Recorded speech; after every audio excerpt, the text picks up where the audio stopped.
اللہ الرحمن الرحیم۔ میرے بھائیوں، لیلۃ القدر کی علامات، آج 3 مسئلوں پہ بات کرتے ہیں۔ ایک یہ کہ لیلۃ القدر کی کیا علامات ہے، ایک دوسرے یہ بیان کرتے ہیں کہ 27 کی رات کو لیلۃ القدر یقینی ہے، دلیل کیا ہے، 2 تیسرا اس میں کون سے عمل کرنی چاہیے لیلۃ القدر میں، 3 یہ تینوں مسئلے آج بیان کرتے ہیں۔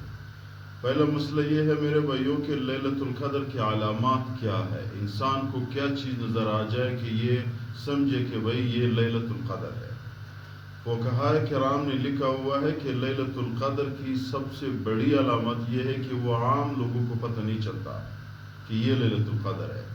لیلۃ القدر جب ہو جائے، انسان کو جب لیلۃ القدر مل جائے، جو بھی بندہ ہو، نیک ہو، اچھا ہو، اللہ والے ہو، بزرگ ہو، اللہ تعالیٰ اس کو علامت اگر دکھائے نہ، لیکن ثواب اس کو مل جاتا ہے۔ جو لیلۃ القدر کی علامہ ہے، جس کو نظر آتا ہے، وہ بڑے اللہ والے لوگوں کو نظر آ جاتا ہے کہ یہ لیلۃ القدر ہے۔ دوسرا، 27 کی رات کو کیوں لیلۃ القدر ہے؟ علامہ ابن تیمیہ رحمۃ اللہ علیہ نے لکھا ہوا ہے کہ 27 کی رات میں اگر شب جمعہ آ جائے تو یقینی طور پر یہ لیلۃ القدر ہے۔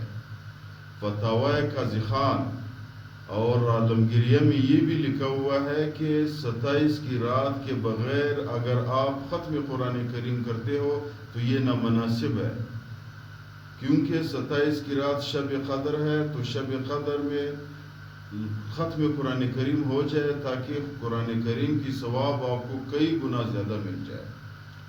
دلیل یہ پیش کرتے ہیں کہ صحابہ کرام ہر رکعت میں ایک رکوع پڑھتا تھا، تو وہ 27 رات تک وہ پورے ہو جاتے تھے۔ دوسرا دلیل یہ بھی پیش کرتا ہے کہ 27 کی رات کے بغیر صحابہ کرام سے ختم قرآن کریم نہ پہلے ثابت ہے نہ بعد میں ثابت ہے، تو ختم قرآن کریم 27 کی رات تک صحابہ سے ثابت ہے، یہ بھی 27 کی رات کی شب قدر پہ دلیل ہے، اور ابن تیمیہ رحمۃ اللہ علیہ کی بھی یہی بات شب قدر پہ 27 کی رات پہ دلیل ہے۔ تو معلوم ہوا کہ 2025 میں آج والی رات جو شب قدر ہے، اس لیے کہ جمعے کی رات بھی ہے اور 27 رات بھی ہے۔ طاق رات، جمعے کی رات، 27 رات جب ایک برابر ہو جائے تو اس سے ثابت ہے کہ 2025 میں آج رات شب قدر ہے۔ نظر آنا نہ آنا یہ آپ لوگوں کو معلوم ہو گیا کہ نظر آنا بڑے اللہ والوں کو سمجھ آ جاتا ہے، لیکن شب قدر جب ہو، ثواب ہر بندے کو اس کا مل جاتا ہے۔ جو بھی بندہ اس کی تھوڑے سے بہت وہ کرے، عمل کرے، تو اللہ تعالیٰ اس کو دے دیتا ہے۔ تو کون سے عمل کرنی چاہیے؟ ایک نماز میں بتاتا ہوں، یہ بزرگوں کی قول بھی ہے۔ استاد صاحب نے فرمایا ہے، اوراد وظائف کتاب ہے، اس سے یہ بھی نقل کیا ہوا ہے کہ 27 کی رات کو 2 رکعت نفل پڑھ لے شب قدر والی رات پہ، تو آج رات اس کو پڑھنا چاہیے۔ 2 رکعت نفل کی نیت کرے، ثنا پڑھے، سورۃ فاتحہ پڑھے، سورۃ فاتحہ کے بعد 7 دفعہ سورۃ اخلاص پڑھے، رکعت مکمل کرے۔ دوسری رکعت بھی جب آپ آگئے، سورۃ فاتحہ پڑھ لے، سورۃ فاتحہ کے بعد پھر 7 دفعہ سورۃ اخلاص پڑھ لے۔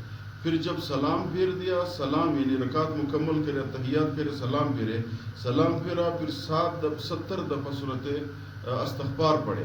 جو بھی استغفار آپ کو آتا ہے، استغفر اللہ رب من کل ذنب واتوب الیہ، یہ بھی ٹھیک ہے۔ پشتو میں پڑھے، یا اللہ معاف کا، اردو میں پڑھے، یا اللہ مجھے معاف کرے، یعنی جو بھی آپ کو آتا ہو آسان، اسی طرح 70 دفعہ پڑھے۔ پھر اس کے بعد دعا مانگے، اللہ تعالیٰ آپ کی دعا کو بھی قبول کرے گا، گناہ اتنا آپ کے والدین کا بھی معاف کرے گا کہ خواہ وہ قبر کے اندر بھی اللہ تعالیٰ اس کی گناہ کو معاف کرتا ہے۔ دلیل کیا ہے؟ دلیل اس کی یہ ہے، استغفار جب آپ نے پڑھ لیا، شب قدر کی رات ہے، 27 رات ہے، شب جمعہ ہے، یہ تینوں برکت والی رات ہے، استغفار کی وجہ سے گناہ معاف ہو جاتی ہے۔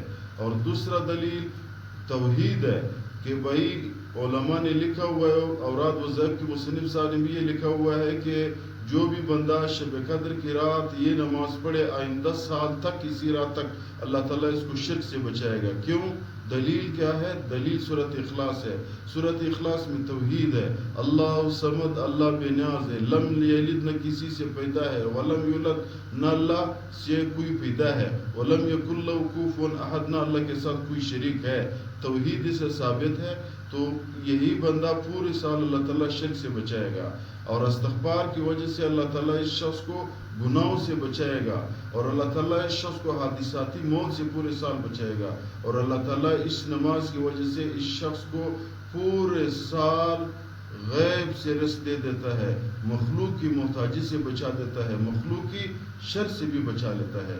تو آج شب قدر ہے، شب قدر آج بالکل بندہ محنت کرنی چاہیے، نماز پڑھے، اللہ تعالیٰ سے مانگے، اگر خدا نخواستہ کسی کو مصروفیت ہے تو یہ کم از کم کر لے، عشاء والی نماز جماعت کے ساتھ پڑھ لے، صبح والی نماز جماعت کے ساتھ پڑھ لے۔ اگر یہ بھی پڑھ لیا صبح اور عشاء والی نماز، پھر بھی کتاب میں لکھا ہوا ہے کہ یہ بندہ غافلین میں شمار نہیں ہوگا، اللہ تعالیٰ اس شخص کو بھی بیدار لوگوں میں یعنی عبادت گزار لوگوں کی لسٹ میں اس شخص کو بھی شامل کرے گا۔